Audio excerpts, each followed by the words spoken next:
ऐसी बात नहीं है भाई, मतलब है ये जो सिस्टम है नहीं, ऐसे नहीं है जिस तरह बुद्ध बोले, बुद्ध है पहला वैज्ञानिक जो है पूरे वर्ल्ड के अंदर है।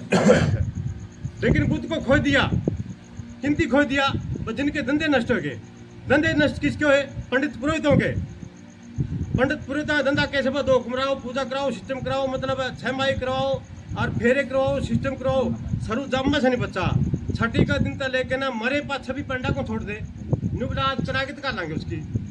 उसका विरोध किया थी बुद्ध ने, और बुद्ध का विरोध करा, बुद्ध का गला ऐसी करी, मतलब 6 महीने आता है जो उसका तकसीला था नहीं, मतलब जो विश्वविद्यालय था 6 महीने आता है, बुद्ध उसकी उसका आगे लगवाई थी महावीर है, और इतनी उसके अंदर किताब थी 6 महीने आता है कोई बुझ उसकी, और खदेड़ दिए। आज अगर जो भारत के अंदर दूसरे देश चाइना, जापान, चीन मानते हैं, मतलब भारत की धरती पर माथा टेकला सिर्फ बुद्ध के कारण। और बुद्ध से बड़ा बेटा हिंदुस्तान में ला ले, कोई बुद्ध से बड़ा बेटा पैदा नहीं कर सकिया था। और उसका आज जन्मदिन से और तो छोड़ के बात से सोच विचार का विषय है।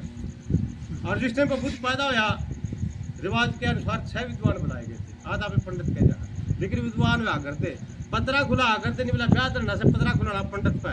पंडित का मतलब क्या था, वो बताया देगा फलाना दिन आंधी आओगी, मी आओगी, पर फलानी उस टाइम पर व्यवस्था ठीक को नहीं, उससे हरी परंपरा चल रही है। ये तो पंडित की परंपरा चली, फोन ने बता देगा पर फलाने दिन आंधी आओगी। उस टाइम पर मतलब विद्वान लोग बैठ के बता करते। तो राजा सुधोधन था, राजा सुधोधन बूढ़ा हो गया था, लेकिन उसका कोई संतान पैदा नहीं हुआ। बुढ़ापा में पैदा हुआ सिद्धार्थ जिसका नाम था, बाद में वो बुद्ध हुआ। लेकिन रिवाज के अनुसार पंडित बुलाए गए, 7 पंडित और 7 पंडिताओं 6 पंडिताओं ने 2 उंगली उठाई दी। जो लड़का सिद्धार्थ आपका पैदा है, ये बहुत बड़ा सम्राट बना, जैसे सिकंदर और उस्मान लोग, पृथ्वीराज चौहान क्या क्या मैं जिला तब रह दिया था, जिसने मतलब 17वीं बार जीता था ओम धगोरी। और उसी टाइम पर मतलब लीला थोता मतलब बहता होना।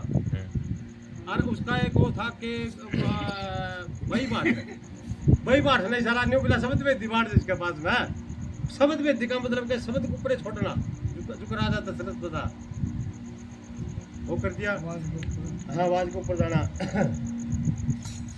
तो उस टाइम पछा 2 उंगली उठाई, निकले तो महान सम्राट बनेगा या फिर मतलब फकीर बन जाएगा। लेकिन एक कोदना नाम का पंडित था, वो लग गया कहने नहीं, मेरा पंडित बुलाए जाओ तो ना बुलाए जाओ किसी के जन्म पे, विद्वान पुरुष बुलाए जाओ तो ना बुलाए जाओ। 2 उंगली तो प्रकृति भी उठाती है, मतलब प्रकृति भी 2 उंगली उठाती है।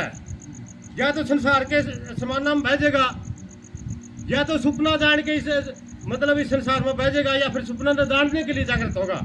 मैं 1 उंगली उठाता हूँ बुद्ध के बारे में, ये महान त्यागी, वितरागी, सर्वत्यागी, और उसे एक ही बात। तो राजा सुधोधन ने सोचा मतलब है एक साइड में से, और एक साइड में से की बात है, कोई बात को नहीं, लेकिन उसका दुख है उस बात का। लेकिन उसने ऐसी व्यवस्था कर दी, 12 साल के अंदर जितने भी वेद शास्त्र थे सब पढ़ा दिए अंदर और के अंदर। भाई इसकी ज्ञान की खोज में युद्ध होगा, लेकिन ज्ञान इसकी पहली प्राप्त करवा दिया, और सारा ज्ञान उसकी प्राप्त भी करवा दिया। लेकिन एक दिन यूथ फेस्टिवल में, यानी कि मतलब महोत्सव में जाओ था सभा में, और जाते जाते